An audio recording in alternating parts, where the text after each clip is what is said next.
Hola, soy Sofía. Mi empresa me negó el permiso para ir al funeral de mi padre, el hombre que inspiró el proyecto multimillonario que yo misma estaba creando para ellos. Me dijeron que tenía que elegir entre mi trabajo y mi familia. ¿Alguna vez te han hecho sentir que tu dolor no importa? Antes de contarte la respuesta que le di a mi jefa de recursos humanos en esa oficina de cristal, y el silencio que se apoderó de toda la junta directiva días después, déjame un comentario diciéndome desde dónde me estás viendo, y suscríbete al canal. Créeme, no querrás perderte lo que pasó cuando se dieron cuenta de que el código de millones de dólares había desaparecido por completo de sus servidores. Tengo 26 años y, hasta hace muy poco, era la programadora principal de un proyecto de inteligencia artificial revolucionario en una de las empresas tecnológicas más prestigiosas de Miami. Lideraba el desarrollo en solitario, trabajando noches y fines de semana, impulsada por una sola cosa. Era un homenaje a mi padre. Él, mi mentor y mi inspiración, había fallecido apenas unos días antes, y cada línea de código se sentía como una conversación pendiente con él. Sin embargo, para mi jefe, Alejandro, y para la corporación, mi trabajo no era un legado, era simplemente un activo financiero, una herramienta para generar ganancias, donde mi contribución era sistemáticamente minimizada en cada reunión, y mis avances eran presentados como si fueran suyos. El símbolo más doloroso de esta falta de humanidad estaba en mi propio escritorio. Tenía una foto de mi padre, sonriendo, en un elegante marco de plata que él mismo me había regalado. Era mi ancla. Un recordatorio silencioso del porqué de tanto esfuerzo. Pero en esa cultura corporativa tóxica, ese pequeño santuario personal era una ofensa. Constantemente, encontraba el marco movido, a veces de forma brusca, o peor, cubierto por pilas de documentos corporativos, informes de rendimiento y proyecciones de ganancias. No era un accidente, era un mensaje claro y constante. Tu vida personal, tu duelo, tu humanidad, no tienen espacio aquí. Aquí solo importan los resultados, los números y la eficiencia. El día después de su muerte, sentía el cuerpo y el alma entumecidos. El mundo se había vuelto gris, sin sonido, y yo me movía por inercia. Lo único que tenía claro es que necesitaba tiempo. Necesitaba organizar el funeral, estar con mi familia, procesar un dolor que me partía en dos. Fui a la oficina de recursos humanos con una petición simple y, a mi parecer, absolutamente razonable. 4 días de licencia por duelo. Mientras caminaba por los pasillos estériles del edificio en Brickell, con sus paredes de cristal y su silencio opresivo, me sentí más pequeña y sola que nunca, como una pieza insignificante en una maquinaria gigante e indiferente que no se detendría por nada ni por nadie.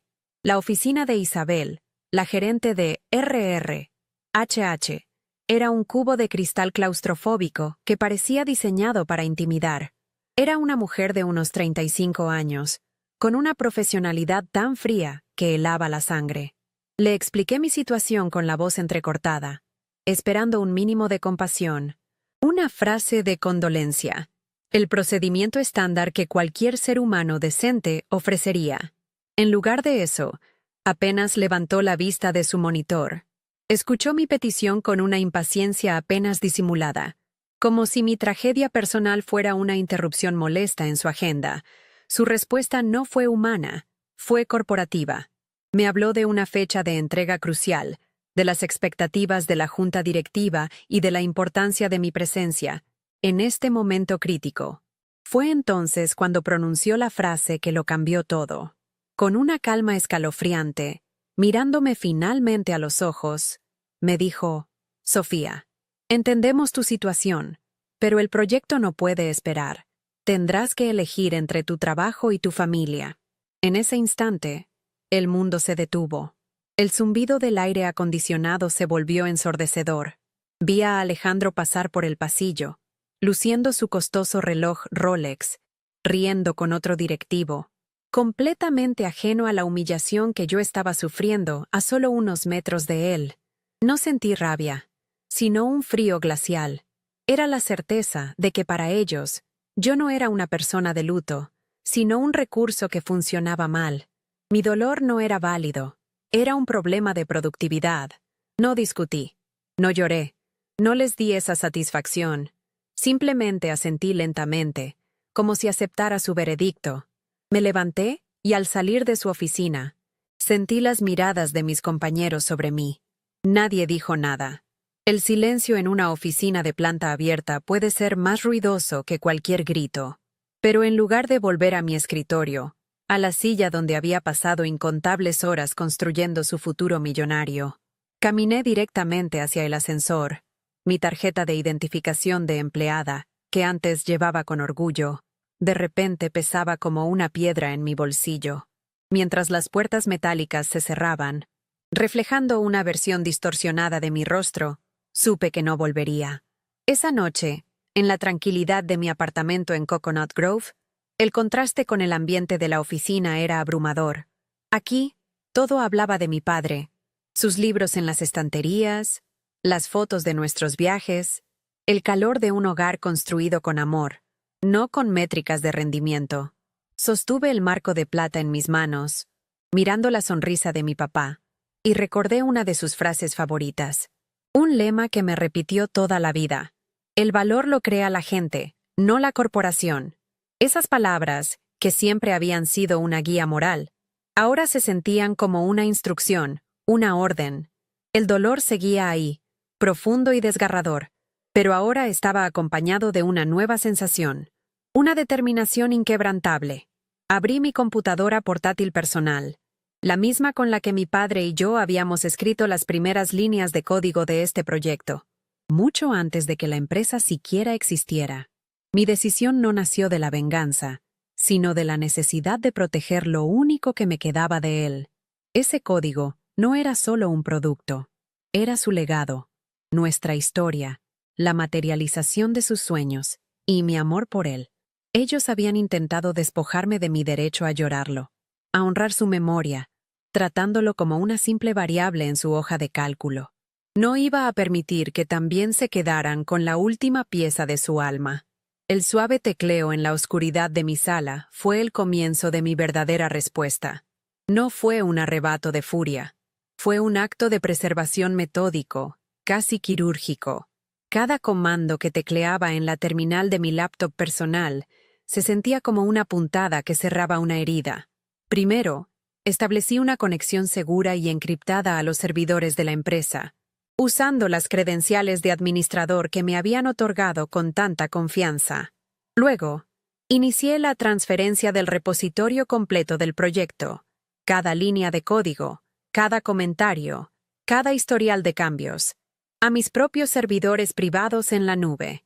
Finalmente, ejecuté un script de borrado seguro, uno que reescribía los datos varias veces antes de eliminarlos, asegurándome de que no quedara ni un rastro recuperable en sus sistemas. No estaba robando, estaba reclamando lo que era mío, lo que había nacido de conversaciones con mi padre en la mesa de nuestra cocina, mucho antes de que Alejandro y su Rolex entraran en escena. Era un rescate. A la mañana siguiente, mi teléfono comenzó a vibrar sin descanso sobre la mesita de noche. La pantalla se iluminó con una avalancha de llamadas perdidas y mensajes de texto frenéticos. Eran Alejandro e Isabel. Sus nombres parpadeaban como luces de emergencia, una señal del pánico que sin duda se había desatado en esa oficina de Brickell. Leí el primer mensaje de Alejandro. ¿Dónde está el código? Esto es un desastre. Llámame urgente. Lo ignoré. Había algo más importante que su crisis fabricada. Tenía que llamar a la funeraria, coordinar con mis tíos que volaban desde California y elegir las flores favoritas de mi padre. Mientras el mundo corporativo de ellos implosionaba, yo me dedicaba a la tarea silenciosa y sagrada de honrar una vida. Por primera vez en mucho tiempo, sentí que mis prioridades estaban en el orden correcto. Mientras ordenaba algunos papeles viejos de mi padre para encontrar su certificado de nacimiento, me topé con una pila de cuadernos de espiral. Eran de hacía 3 años. Al abrirlos, sentí un nudo en el estómago. Allí estaban, escritos con su elegante caligrafía y mis garabatos técnicos, los diagramas de flujo y los algoritmos fundamentales de la inteligencia artificial. Eran la semilla de todo el proyecto. Recordé con una claridad dolorosa una reunión de hacía 6 meses, donde Alejandro había presentado exactamente esos mismos diagramas en una pantalla gigante a la junta directiva, usando mis diapositivas y explicando los conceptos como si hubieran surgido de su propia mente brillante. En ese momento lo dejé pasar, diciéndome que era el precio a pagar por la oportunidad. Ahora, esos cuadernos no eran solo un recuerdo, eran una prueba. Eran la prueba irrefutable de que el alma de ese proyecto nunca les perteneció. El funeral fue un borrón de abrazos, lágrimas y susurros de consuelo. El aire olía a lirios y al perfume de mi madre. Estar rodeada de personas que amaban a mi padre, que compartían anécdotas de su generosidad y su risa, era un bálsamo para mi alma herida. Era un mundo de calidez y humanidad real, a 1.000.000 de millas de la frialdad estéril de la oficina. Justo cuando mi tío se levantó para decir unas palabras, sentí mi teléfono vibrar en el bolsillo de mi abrigo negro. Lo saqué discretamente. Era un correo electrónico de Isabel, con el asunto: obligaciones contractuales y propiedad intelectual. El texto era breve y gélido, recordándome mi acuerdo de confidencialidad y advirtiéndome de graves consecuencias legales si no cooperaba de inmediato. Leer esas palabras en medio del funeral de mi padre fue una profanación. La injusticia no se tomaba días libres. Esa amenaza, en lugar de intimidarme, encendió algo dentro de mí. El dolor se mezcló con una rabia fría y lúcida. Miré el rostro lloroso de mi madre, a mis primos sosteniéndose unos a otros, y comprendí la estupidez de la elección que Isabel me había planteado. ¿Tu trabajo o tu familia? No era una elección, era un insulto. Ellos creían que podían ponerme un precio, que mi lealtad se medía en un salario y bonificaciones. No entendían que lo que yo estaba protegiendo no tenía valor monetario. Era el legado de un hombre que me enseñó a construir cosas no solo con código, sino con integridad. En ese momento, en esa capilla silenciosa, supe que había tomado la decisión correcta. Ya no les tenía miedo. Habían perdido cualquier poder que alguna vez tuvieron sobre mí. Los mensajes de Alejandro cambiaron de tono. La histeria inicial dio paso a una manipulación torpe. Sofía, sé que estás pasando por un momento difícil, escribió en un mensaje de texto largo. Pero somos un equipo. Construimos esto juntos. Piensa en el lanzamiento, en el bono de 6 cifras que te espera. No tires todo por la borda. Leer la palabra equipo me revolvió el estómago. ¿Equipo? ¿El mismo equipo donde él se llevaba todo el crédito mientras yo trabajaba hasta las 3 de la mañana? ¿El mismo equipo que consideraba el funeral de mi padre una inconveniencia? Su intento de apelar a mi codicia era patético y revelaba lo poco que me conocía. Él solo veía el mundo a través del reflejo de su costoso reloj, un universo donde todo y todos tenían un precio. Mi silencio era mi respuesta. Al día siguiente del funeral, necesitaba escapar. Conduje hasta Key Biscayne y caminé por la orilla de la playa, dejando que el sonido de las olas ahogara el ruido en mi cabeza. Era nuestro lugar. Mi padre me había enseñado a pescar en ese muelle y habíamos pasado innumerables tardes aquí, hablando de tecnología, de la vida, de sueños. El aire salado me aclaró los pensamientos. No estaba actuando por impulso. Mi decisión no era venganza, sino justicia. Ellos habían cruzado una línea moral, deshumanizándome en mi momento de mayor vulnerabilidad. Ahora, simplemente estaba redefiniendo los términos de mi propio valor, basándome en las lecciones de mi padre y no en sus métricas de rendimiento. La brisa se sentía como una aprobación, como un susurro de mi padre diciéndome que estaba haciendo lo correcto. La calma se rompió 2 días después, con un golpe seco en la puerta de mi apartamento. Era un mensajero con un sobre grueso y oficial. Dentro, papel con el membrete del bufete de abogados más caro de Miami. Era una carta de cese y desistimiento. El lenguaje era brutalmente directo. Me acusaban de robo de propiedad intelectual, incumplimiento de contrato y sabotaje corporativo. Exigían la devolución inmediata de todos los activos de la empresa, y me amenazaban con una demanda por daños y perjuicios que ascendía a $10 millones. Ver esa cifra impresa en papel, tan fría y desproporcionada, debería haberme aterrorizado. Pero en lugar de miedo, sentí una extraña sensación de validación. Finalmente, estaban poniendo un número a lo que yo había creado. Un número que demostraba cuánto me habían subestimado. Dejé la carta sobre la mesa de centro, y mi mirada se posó en el marco de plata que contenía la foto de mi padre. Lo levanté. Su sonrisa parecía decirme, «Te lo dije». Recordé una conversación que tuvimos cuando acepté el trabajo. Él me había advertido sobre los contratos corporativos. Siempre protegen a la corporación, nunca a la persona, me dijo. Pero las ideas, Sophie, las ideas que nacen de la pasión, tienen un origen que ningún papel puede borrar. Asegúrate de documentar siempre tu proceso creativo fuera de su ecosistema.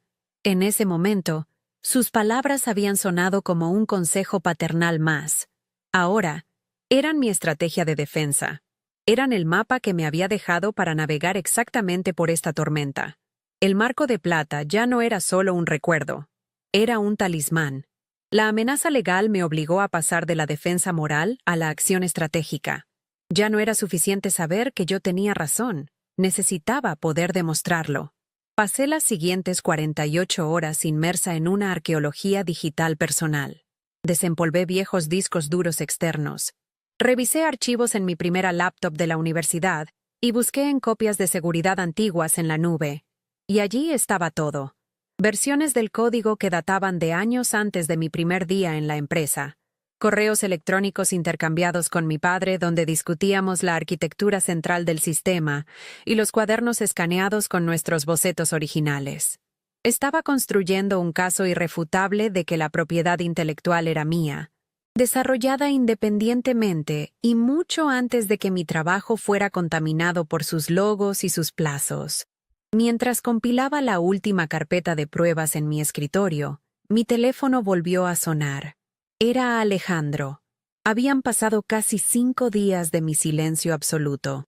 5 días en los que su pánico seguramente se había convertido en una desesperación total, con la presión de la junta directiva sobre su cuello. Miré la pantalla. Su nombre brillando con una urgencia impotente. Luego miré la pila de pruebas a mi lado. Un testimonio tangible de mi verdad. El miedo se había evaporado por completo, reemplazado por una serenidad de acero. Ya no era la empleada de luto y humillada. Era la dueña del tablero de juego. Con un profundo respiro, deslicé el dedo por la pantalla y acepté la llamada. «Hola, Alejandro», dije, con una calma que sabía que lo desarmaría por completo. El silencio al otro lado de la línea fue más elocuente que cualquier grito. Podía imaginarlo perfectamente. Alejandro en su oficina con vistas a la bahía de Biscayne, con su impecable traje de diseñador y su Rolex brillando bajo las luces halógenas, completamente descolocado por mi tono de voz. Esperaba encontrar a una empleada histérica, arrepentida o asustada. En cambio, se encontró con una calma que no podía procesar. Finalmente, su voz, usualmente tan autoritaria y segura, salió como un siseo tenso, cargado de una furia mal contenida. «Sofía, ¿qué demonios has hecho? El servidor está vacío. Todo el proyecto ha desaparecido. Contéstame». La desesperación en su voz era una música extraña y satisfactoria para mis oídos. El primer reconocimiento real del valor que yo representaba para ellos. «No ha desaparecido, Alejandro. ¿Estás seguro?», respondí, mi voz tan estable como el pulso de un cirujano. Yo lo llamaría una reubicación temporal de activos, para usar la terminología que tanto les gusta en la junta directiva. Consideré que, ya que me dieron a elegir entre mi trabajo y mi familia, era justo y necesario que yo también hiciera una elección. Y elegí proteger el legado de mi padre. Hice una pausa deliberada, dejando que el peso de mis palabras se asentara en el silencio opresivo que se había formado entre nosotros. No estaba simplemente devolviendo el golpe. Estaba cambiando las reglas del juego por completo, usando su propio lenguaje corporativo deshumanizado para explicar un acto profundamente personal y humano. Era mi forma de decirles que su poder sobre mí se había evaporado. Su respuesta fue exactamente la que esperaba. Una erupción de amenazas y ego herido. «Esto es un robo. Es sabotaje industrial», gritó, su voz distorsionándose por el altavoz del teléfono. «Te vamos a demandar por cada centavo que tienes y cada centavo que alguna vez soñaste tener. Nuestros abogados te van a enterrar en papeles. ¿Tienes la más mínima idea de lo que acabas de hacer? Has terminado tu carrera». La cifra de $10 millones, la misma que estaba impresa en la carta que tenía sobre mi mesa, fue lanzada como un arma, una bala de plata que él creía que me derribaría instantáneamente. Pero yo ya no era vulnerable. Su furia no me intimidaba. Al contrario, me confirmaba que había dado justo en el blanco, en el único lugar que les dolía, su bolsillo. «Tengo una idea muy clara de lo que he hecho, Alejandro», le contesté, manteniendo mi tono sereno. «La pregunta es si tú la tienes. Te sugiero que hagas un poco de memoria, que pienses en los orígenes reales de este proyecto. Quizás deberías revisar las notas de tus reuniones de hace 3 años, mucho antes de que yo firmara mi contrato de empleo. La memoria a veces es frágil, especialmente cuando se trata de reconocer de dónde vienen las buenas ideas». Estaba lanzando un cebo, una advertencia sutil de que mi defensa no se basaría en súplicas ni en misericordia, sino en hechos fríos y documentados. Estaba dándole la oportunidad de recordar que él no era el creador, sino simplemente el que había encontrado la forma de empaquetar y vender mi trabajo y el de mi padre. Y entonces, en medio de su rabia ciega, cometió el error que estaba esperando. Fue un desliz, un pequeño tropiezo en su discurso de tirano corporativo, pero para mí fue como una confesión grabada. «No me vengas con esas tonterías. Yo mismo presenté tu borrador inicial a la junta directiva. Les encantó tu concepto. Yo fui quien te dio la oportunidad de desarrollarlo aquí». Las palabras quedaron suspendidas en el aire. Tu borrador, tu concepto. En su desesperación por reclamar el control, había admitido, sin darse cuenta, la verdad fundamental. No era su proyecto. Nunca lo fue. Había sido mío desde el principio. Sentí una oleada de poder, una certeza helada de que la balanza se había inclinado irreversiblemente a mi favor. Dejé pasar un segundo de silencio antes de responder, saboreando el momento. «Gracias por reconocerlo, Alejandro. Es bueno saber que ambos recordamos de quién fue la idea original. Eso simplificará mucho las cosas de ahora en adelante». Pude escuchar su respiración entrecortada al otro lado de la línea. Se dio cuenta de su error fatal. El tono de la conversación cambió de inmediato. La agresión se disolvió, reemplazada por una torpe y repentina estrategia de contención. El depredador se dio cuenta de que había caído en la trampa de su propia presa. Podía sentir su pánico creciendo. La comprensión de que esta no era una simple rabieta de una empleada descontenta, sino un movimiento estratégico calculado. Sintiendo que perdía el control, recurrió a la táctica más baja y predecible, la manipulación emocional. Su voz bajó, adoptando un falso tono de preocupación. «Mira, Sofía, sé que estás de luto. No estás pensando con claridad. Tu padre», empezó a decir, intentando usar mi dolor como un arma para invalidarme, para pintarme como una mujer irracional y emocionalmente inestable. Fue un movimiento tan transparente y repugnante que me revolvió el estómago. Intentar usar al mismo hombre que ellos habían despreciado como una herramienta para manipularme fue el insulto final. Una profanación que no estaba dispuesta a tolerar ni un segundo más. «No te atrevas a mencionar a mi padre», le espeté, y cada palabra fue una astilla de hielo afilada. Mi calma se rompió, no con histeria, sino con una furia glacial que silenció por completo su patético intento. «Ustedes perdieron ese derecho en la oficina de cristal de Isabel, y para que lo sepas, mi claridad mental nunca ha sido mejor.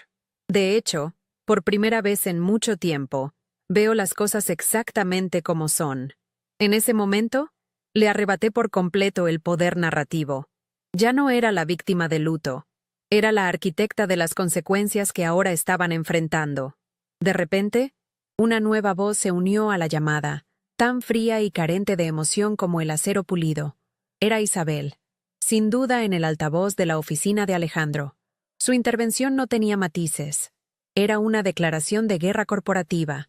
«Señorita Reyes», dijo, su voz cortante como un bisturí, «tiene 24 horas para restaurar el acceso completo al repositorio del proyecto. Si no lo hace antes de las 9 de la mañana de mañana, el litigio de $10 millones se iniciará formalmente. No habrá más comunicación. ¿Está claro?» No era una pregunta, era una sentencia. Un ultimátum diseñado para aterrorizarme y forzar mi rendición incondicional. Colgué el teléfono sin decir una palabra más. El clic final de la llamada resonó en el silencio de mi apartamento. El ultimátum no me asustó. Al contrario, me dio un enfoque, un plazo. El reloj había empezado a correr, pero no para mi rendición, sino para mi contraataque. Miré la carta de sus abogados sobre la mesa de centro. Luego mis ojos se posaron en el marco de plata que sostenía la sonrisa eterna de mi padre. Las 24 horas que me habían dado no eran una amenaza para mí. Eran una cuenta regresiva para que ellos descubrieran con quién se habían metido realmente. La batalla ya no era por un permiso de duelo, era por la justicia, por el legado y por mi alma. Y yo estaba lista para luchar. Las 24 horas que me dieron no eran una soga al cuello, sino una pista de despegue. El ultimátum de Isabel, diseñado para aplastarme, tuvo el efecto contrario. Me dio un propósito cristalino. El tiempo que ellos creían que usaría para entrar en pánico, lo convertiría en mi arma más afilada. Dejé el teléfono sobre la mesa, junto a su arrogante carta legal. Mi mirada se posó en la foto de mi padre, en su marco de plata. Su sonrisa no era de consuelo, sino de complicidad. Sentí su presencia, no como un fantasma, sino como una columna de acero en mi espalda. Ya no se trataba de defenderme de sus acusaciones. Se trataba de demostrarles, de una vez por todas, a quién le pertenecía realmente el futuro que intentaban robar. La cuenta regresiva había comenzado, y yo estaba al mando. Mi primera acción no fue digital, fue analógica y humana. Busqué en la vieja agenda de mi padre y encontré un nombre: Ricardo Vargas, un abogado especializado en propiedad intelectual. Mi padre lo había mencionado una vez, medio en broma, medio en serio, después de que yo le contara cómo Alejandro había presentado mis ideas como suyas. «El talento necesita un buen perro guardián», había dicho. Marqué el número con manos firmes. Cuando el señor Vargas contestó, le expliqué la situación sin rodeos, sin victimismo, presentando los hechos de forma tan lógica como si estuviera describiendo un algoritmo. Le hablé del proyecto, de su origen en las conversaciones con mi padre, de la negativa del permiso, de la llamada y del ultimátum. Hubo un silencio al otro lado de la línea, y luego una simple pregunta: «¿Tiene pruebas?» «Tengo la piedra roseta del proyecto», le respondí, y así comenzó mi arqueología personal. Pasé las siguientes horas extrayendo años de historia de viejos discos duros y copias de seguridad en la nube. Allí estaban las primeras versiones del código, con comentarios fechados 3 años antes de que pisara esa oficina en Brickell. Los correos electrónicos que intercambiaba con mi padre, llenos de «¿qué pasaría si?» y diagramas de flujo improvisados. Y, lo más importante, los cuadernos de espiral. Escaneé cada página. Su caligrafía elegante junto a mis garabatos técnicos. La prueba tangible y orgánica de una colaboración nacida del amor y la curiosidad, no de un contrato de empleo. Cada archivo que encontraba era un ladrillo más en el muro de mi defensa. Una fortaleza que ellos no sabían que existía. Mientras subía los archivos encriptados a un servidor seguro para el abogado, un nuevo mensaje apareció en mi pantalla. No era de Alejandro ni de Isabel. Era de Marcos, un programador junior al que había tomado bajo mi ala. Su mensaje era corto y lleno de nerviosismo. «Sophie, no sé qué está pasando, pero esto es un caos. Alejandro acaba de tener una reunión de emergencia y le dijo a todo el equipo que sufriste un colapso nervioso por el estrés y el duelo, que por eso estás actuando de forma errática. Quieren que creamos que perdiste la cabeza. Ten mucho cuidado. La sangre se me heló. No era suficiente con humillarme y amenazarme. Ahora estaban intentando destruir mi reputación, pintándome como una mujer histérica e inestable. Era su jugada más sucia y predecible. La rabia que sentí fue fría y precisa.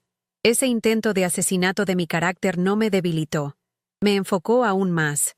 Entendí que su estrategia era aislarme, hacer que cualquiera que pudiera apoyarme dudara de mi cordura. Querían controlar la narrativa para poder presentarse como las víctimas de una empleada desequilibrada. Pero se equivocaron. No me acobardé. En lugar de eso, añadí una nueva carpeta a las pruebas que le enviaba a mi abogado, titulada Tácticas de difamación. Incluí una captura de pantalla del mensaje de Marcos. Ahora no solo tenía pruebas de la propiedad intelectual, sino también de su mala fe y de su ambiente de trabajo tóxico.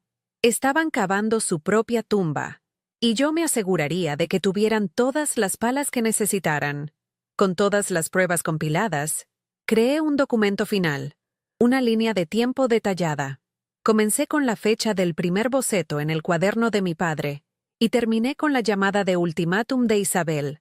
Crucé cada hito del desarrollo con mis archivos personales, demostrando que cada avance significativo se originó fuera de su ecosistema corporativo. Incluso encontré las diapositivas exactas que Alejandro había usado para presentar su visión a la junta directiva, y las puse al lado de las fotos de los cuadernos de mi padre. El plagio era tan obvio, tan descarado, que resultaba casi insultante.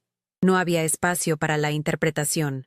Era un caso de robo intelectual documentado con una precisión quirúrgica. Mi dolor se había transformado en un archivo impecable de evidencias. Un par de horas más tarde, Ricardo Vargas me llamó de vuelta. Su tono ya no era de cautela, sino de asombro y emoción contenida.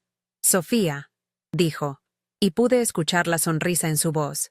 «Esto no es un escudo, es una espada. No vamos a esperar a que te demanden. Vamos a establecer los términos de su rendición». Me explicó la estrategia. En lugar de responder a su amenaza, enviaríamos nuestra propia carta, no como una empleada asustada, sino como la legítima propietaria de la tecnología, dispuesta a considerar una negociación. «Ellos creen que están cazando a un ciervo herido», dijo, «pero no saben que se han metido en la jaula de un tigre». Por primera vez en días, sentí que no estaba sola en esto. La propuesta del abogado era brillante, pero yo quería llevarla un paso más allá. No quería que esto se resolviera en un intercambio silencioso de correos entre abogados. Ellos me habían humillado públicamente, aunque fuera en el silencio de una oficina abierta. Yo quería una confrontación, pero en mis propios términos. «Quiero una reunión», le dije a Ricardo, «pero no solo con Alejandro e Isabel. Quiero a toda la junta directiva en la sala. Quiero que me miren a los ojos cuando les presente las pruebas. Quiero que vean los cuadernos de mi padre y que entiendan que lo que están tratando de robar no es solo un código, es un legado». Era una jugada audaz, arriesgada, pero sabía que era la única forma de obtener justicia real, no solo un acuerdo financiero. Me senté frente a mi computadora portátil, la misma que había usado para reclamar mi código, y redacté el correo electrónico. La dirección de destino era para Alejandro e Isabel, pero en el campo de copia, CC, incluí meticulosamente los correos de cada miembro de la junta directiva. El asunto era simple, profesional y devastador. Propuesta de resolución, propiedad intelectual del proyecto legado. En el cuerpo del mensaje, con una calma que contrastaba con el caos que sabía que desataría, declaré que, como creadora y propietaria del código fuente, estaba dispuesta a discutir los términos de una posible licencia de uso. Propuse una reunión para el día siguiente a las 9 de la mañana, la hora exacta en que su ultimátum expiraba, en las oficinas de mi abogado. Con un último respiro, presioné «enviar». El suave sonido de la notificación de envío fue como el disparo de salida de una carrera que ya había ganado. El pánico ya no era mío. Se lo había devuelto, empaquetado en un correo electrónico profesional. Me recliné en mi silla y tomé el marco de plata de mi escritorio. Miré la foto de mi padre, su sonrisa cómplice. El reloj que ellos habían puesto en marcha ahora corría en su contra. No me quedé esperando una respuesta. Apagué la computadora y me preparé para el día siguiente. Ya no era la empleada a la que le habían dicho que eligiera entre su trabajo y su familia. Era la mujer que iba a demostrarles que habían elegido al enemigo equivocado. La mañana de la reunión, el aire de Miami se sentía distinto, cargado de una electricidad que no era por la humedad. Las oficinas de Ricardo Vargas en Coral Gables eran todo lo contrario al rascacielos de Brickell: madera oscura, libros de derecho encuadernados en cuero, y un silencio que imponía respeto, no opresión. Me senté junto a Ricardo en una imponente sala de juntas, con una pila de documentos y mi laptop frente a mí. Sobre la mesa, el marco de plata con la foto de mi padre era el único objeto personal. Cuando Alejandro e Isabel entraron, seguidos por 2 miembros de la junta directiva, sus rostros eran una máscara de arrogancia forzada que apenas ocultaba el pánico en sus ojos. No me saludaron. Simplemente se sentaron, como si estuvieran listos para una ejecución, sin saber que ellos eran los condenados. Ricardo inició la reunión con una calma glacial que desarmó por completo el ambiente hostil que intentaban crear. Buenos días. Estamos aquí para discutir la propuesta de la señorita Reyes sobre la propiedad intelectual del proyecto que ella desarrolló. Alejandro no pudo contenerse. Interrumpió de inmediato, con la voz temblando de una rabia mal disimulada. «¡Propuesta! Esto es un chantaje. Tenemos una carta de cese y desistimiento y una demanda de $10 millones lista para ser presentada. Sofía robó propiedad de la compañía. Punto. Devuelve el código ahora mismo, y quizás podamos discutir la reducción de los cargos criminales». Su Rolex brillaba bajo la luz mientras gesticulaba. Un faro de falsa autoridad en un barco que se hundía. Los miembros de la junta observaban en silencio, sus rostros impasibles, esperando ver quién parpadearía primero. No parpadeé. Miré directamente a Alejandro, luego a los miembros de la junta, y hablé con una voz que no reconocí como mía, tan firme y serena. No hay nada que devolver, porque nunca les perteneció. El propósito de esta reunión no es negociar mi rendición, sino educarlos sobre el origen de la tecnología que creen poseer. Tomé la primera carpeta de la pila y la deslicé por la pulida superficie de la mesa hasta que se detuvo justo frente al presidente de la junta, el señor Thompson. Dentro encontrará copias de los cuadernos de mi padre, las anotaciones y los diagramas de flujo que describen la arquitectura central de la inteligencia artificial. La mayoría de ellos están fechados 3 años antes de que yo firmara mi contrato de empleo con su empresa. El silencio que siguió fue denso, pesado, roto solo por el suave sonido del papel al ser pasado de mano en mano. Isabel fue la primera en reaccionar, con su entrenada frialdad corporativa. Bocetos de un aficionado. No tienen ninguna validez legal. Nuestra compañía invirtió millones en el desarrollo y la infraestructura. Eso es lo que crea la propiedad, no unos garabatos en un cuaderno. Alejandro asintió vigorosamente, aferrándose a ese argumento como un salvavidas. Exacto. Ideas. Las ideas no valen nada. La ejecución lo es todo, y esa ejecución se hizo en nuestro tiempo y con nuestros recursos. Pero pude ver una grieta en su armadura, una duda en los ojos del señor Thompson, mientras comparaba una de las páginas del cuaderno con un documento que sacó de su propio maletín. Estaba empezando a conectar los puntos, y el cuadro que se formaba no era favorable para su equipo. Fue entonces cuando Ricardo encendió el proyector. En la enorme pantalla blanca apareció la línea de tiempo que había preparado. No eran solo fechas y texto, eran pruebas irrefutables. A la izquierda, correos electrónicos entre mi padre y yo, discutiendo algoritmos, con fechas que se remontaban a mis años universitarios. En el centro, capturas de pantalla de mis repositorios de código privados en GitHub, mostrando el historial de commits, el progreso de la codificación, año tras año. Y a la derecha, la estocada final, una diapositiva de la presentación de Alejandro a la Junta, donde se atribuía el mérito del concepto innovador, colocada justo al lado de una fotografía en alta resolución de la página exacta del cuaderno de mi padre, donde ese mismo concepto estaba dibujado a mano. El plagio era tan evidente, tan descarado, que el aire salió de la habitación. El rostro de Alejandro pasó del rojo de la furia al blanco pálido del terror. Abrió la boca para hablar, pero no salió ningún sonido. Isabel miraba fijamente la pantalla, su máscara de profesionalismo desmoronándose para revelar una mueca de incredulidad y pánico. El señor Thompson dejó caer lentamente los papeles sobre la mesa y se quitó las gafas. Se frotó el puente de la nariz, no con cansancio, sino con una furia contenida y helada. Su mirada se desvió de la pantalla hacia Alejandro, y en ese único vistazo, supe que la carrera de mi exjefe había terminado. El silencio en la sala ya no era tenso. Era el silencio de una sentencia que se acababa de dictar.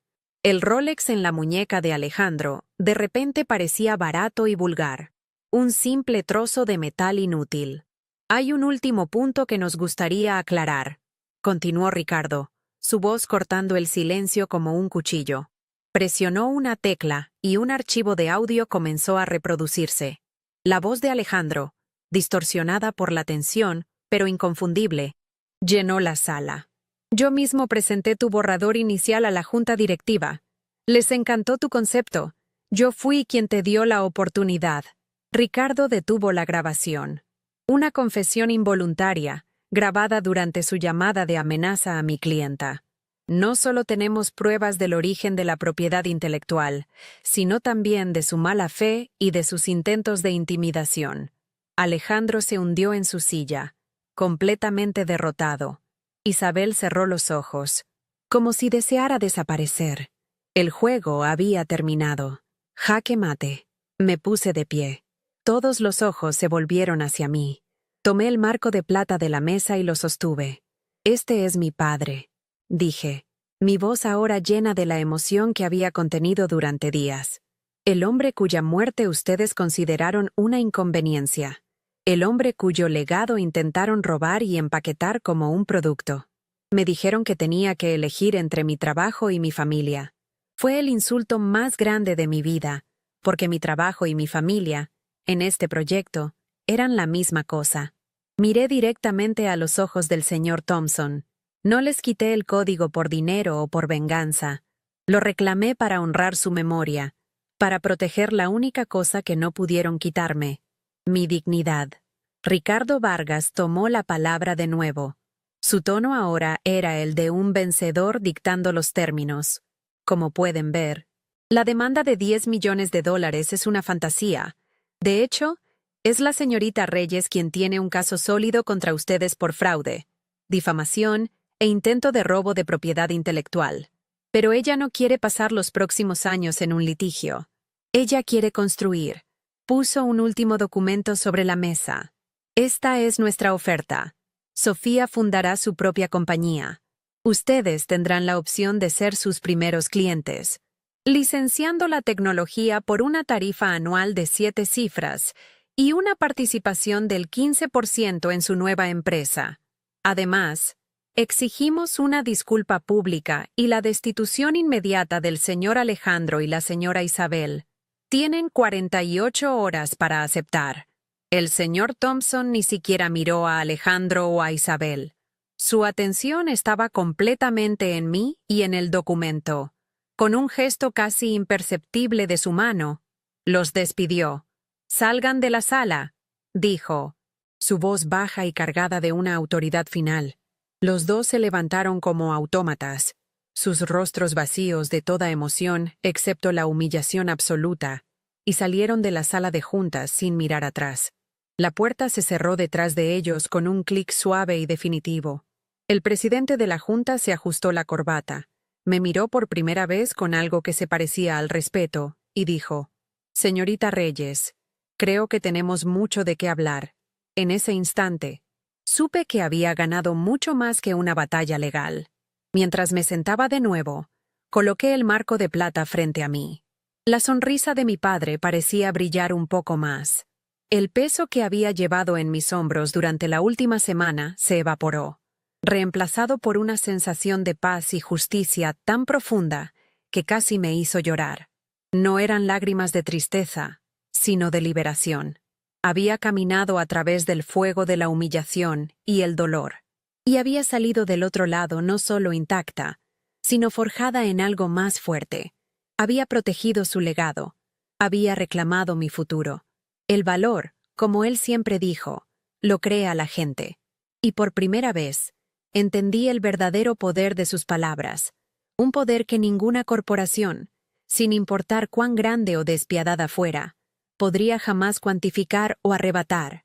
La salida de Alejandro e Isabel de la sala de juntas fue el punto final de un capítulo y el comienzo silencioso del siguiente.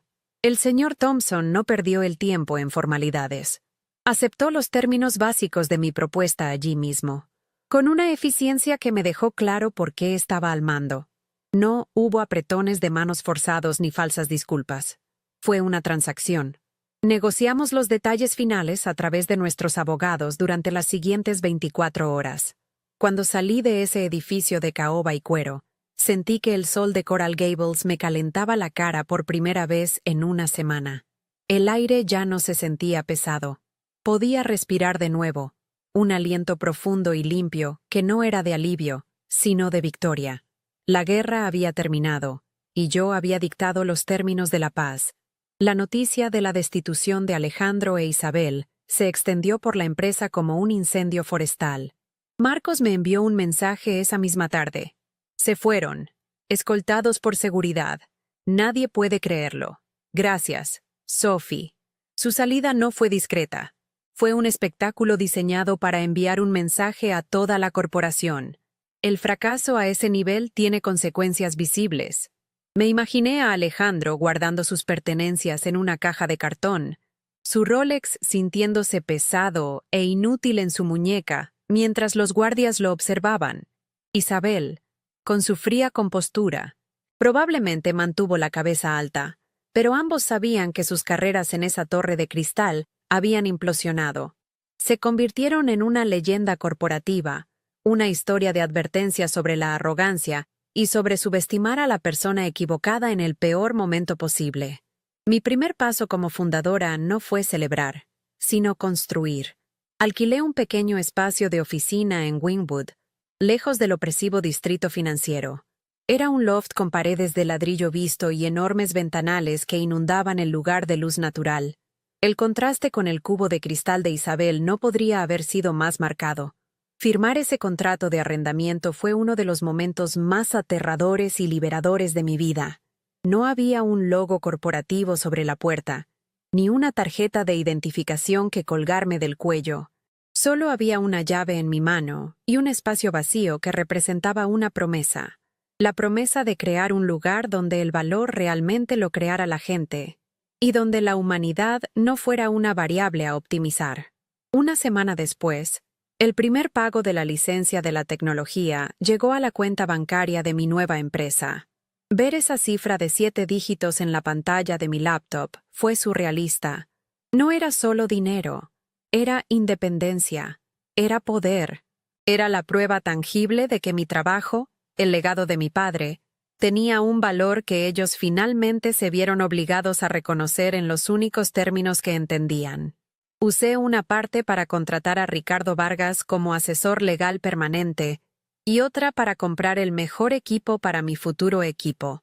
El resto se convirtió en el capital que aseguraría que nunca más tendría que elegir entre mis principios y mi sustento. El dinero no compraba la felicidad, pero sí compraba la libertad de no tener que volver a pedir permiso para llorar a mi padre. Mi primera llamada de contratación fue para Marcos. Le ofrecí el puesto de ingeniero de software principal. Hubo un silencio al otro lado de la línea, y luego su voz, llena de emoción, dijo que sí sin dudarlo. No le ofrecí un bono de 6 cifras ni un reloj caro. Le ofrecí una participación en la empresa, respeto por su trabajo y la promesa de que nunca le pediríamos que sacrificara su vida personal por una fecha de entrega. Él fue el primer ladrillo en la fundación de mi nueva cultura empresarial. Empezamos a construir un equipo pequeño, pero brillante y leal, de personas que, como yo, creían que se podía crear tecnología revolucionaria sin perder el alma en el proceso. El día que nos mudamos a la oficina de Wynwood, la primera caja que desempaqué contenía una sola cosa. Tomé el marco de plata y lo coloqué en el centro de mi nuevo escritorio. Un escritorio de madera recuperada que daba a la calle llena de arte y vida.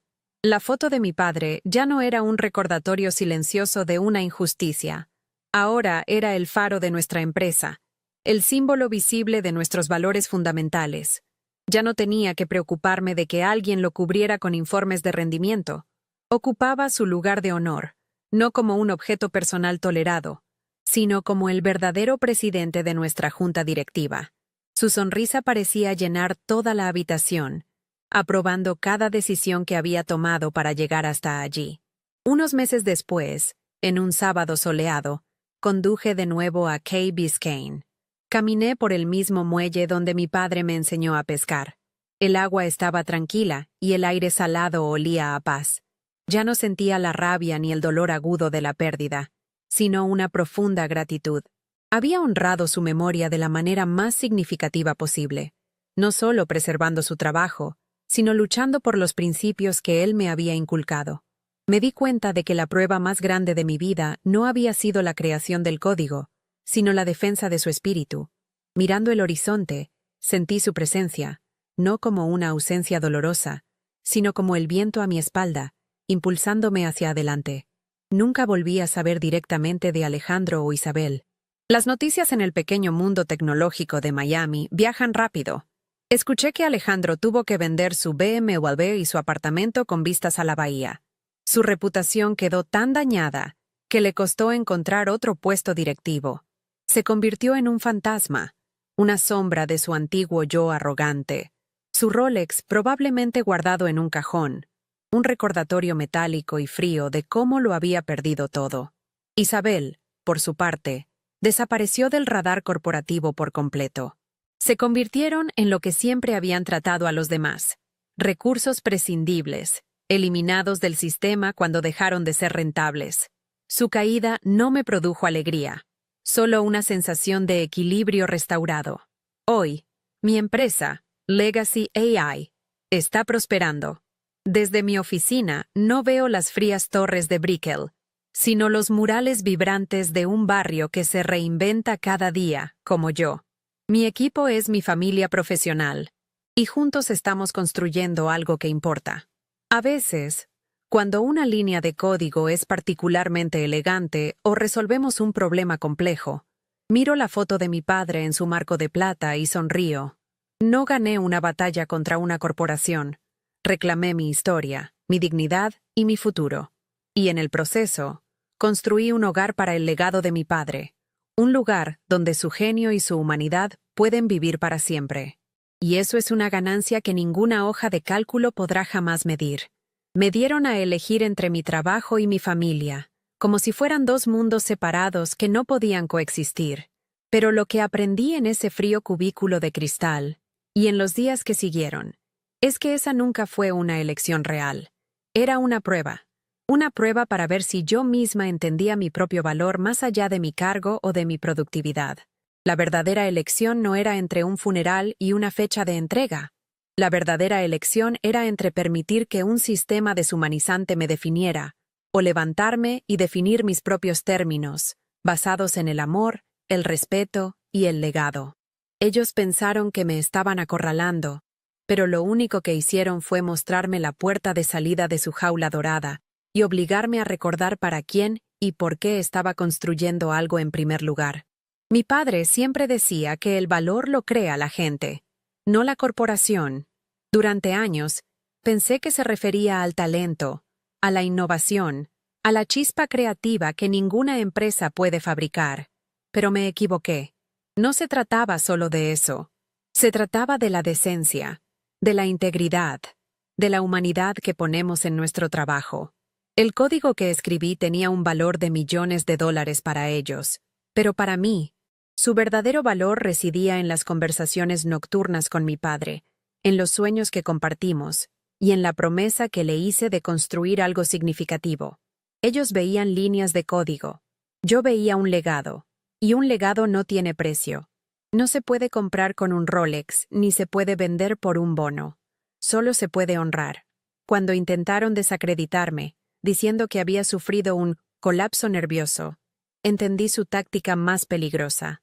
No era la amenaza legal. Era el intento de robarme mi propia historia. de pintarme como una mujer inestable e irracional para invalidar mi reclamo. Y sé que no soy la única a la que le ha pasado esto. ¿Cuántas veces nos dicen que somos demasiado emocionales cuando simplemente estamos siendo justas? ¿Cuántas veces intentan silenciarnos con diagnósticos de sillón cuando alzamos la voz contra una injusticia? La lección más poderosa que saqué de todo esto fue la importancia de ser la dueña de mi propia narrativa. No dejes que nadie te diga quién eres, especialmente cuando estás en tu momento más vulnerable. Tu verdad es tuya, y es el arma más poderosa que tienes. Esos viejos cuadernos y discos duros que guardé sin pensar se convirtieron en mi salvación. En un mundo donde todo es digital, efímero y corporativo, tu historia personal, tus borradores, tus errores, tus primeras ideas, son tu ancla, son la prueba irrefutable de tu viaje. A menudo nos enseñan a presentar solo el producto final, pulido y perfecto, y a esconder el desorden del proceso creativo. Pero fue en ese desorden, en la caligrafía de mi padre junto a mis garabatos, donde residía la verdad irrefutable. Así que mi consejo para ti es este: documenta tu pasión, guarda tus bocetos, protege tus ideas antes de que pertenezcan a un contrato. Tu historia personal no es solo un recuerdo sentimental, es tu historial, tu evidencia y, si es necesario, tu defensa más sólida. El dolor de perder a mi padre fue la experiencia más devastadora de mi vida, y la humillación que sufrí en esa oficina solo añadió sal a una herida abierta. Hubiera sido muy fácil hundirme en esa oscuridad, dejar que la amargura me consumiera. Pero en algún punto del camino, en medio de las lágrimas y la rabia, me di cuenta de que el dolor puede ser un catalizador. No desaparece, pero puede transformarse. Puede convertirse en el combustible que necesitas para construir algo nuevo, algo que el dolor no pueda tocar. Mi empresa no nació a pesar de mi sufrimiento, sino gracias a él. Fue forjada en el fuego de la injusticia, y por eso sus cimientos son tan fuertes. A veces, nuestros momentos más oscuros nos obligan a encontrar una luz que no sabíamos que teníamos dentro. Si alguna vez te has sentido invisible en tu trabajo, si alguna vez han minimizado tu contribución o te han hecho sentir que tus problemas personales son una molestia, quiero que sepas que te veo. Esta historia no es solo sobre un código millonario, es sobre el valor incalculable de tu propia dignidad. Es sobre trazar una línea en la arena y decir, hasta aquí, tu bienestar, tu salud mental y tu derecho a vivir tus duelos y tus alegrías no son negociables. Eres más que un recurso, más que un número en una hoja de cálculo. Eres el creador de valor, y nunca debes permitir que nadie, sin importar su cargo o su poder, te haga olvidar eso. Tu humanidad no es una debilidad, es tu mayor superpoder en un mundo que a menudo intenta quitárnosla. Hoy, el marco de plata con la foto de mi padre no solo adorna mi escritorio, es la brújula moral de mi empresa. Cada decisión que tomamos pasa por el filtro de lo que él representaba: integridad, pasión y un profundo respeto por las personas. No busqué la venganza, busqué la justicia, y en el camino encontré mi propósito. Mi historia es una prueba de que, incluso desde el lugar más oscuro, puedes construir tu propio legado. Si este mensaje ha resonado contigo, si te ha dado un poco de fuerza o esperanza, comparte este video con alguien que necesite escucharlo. Y no olvides suscribirte al canal para más historias reales sobre cómo podemos reclamar nuestro poder. Juntos, somos más fuertes de lo que creen.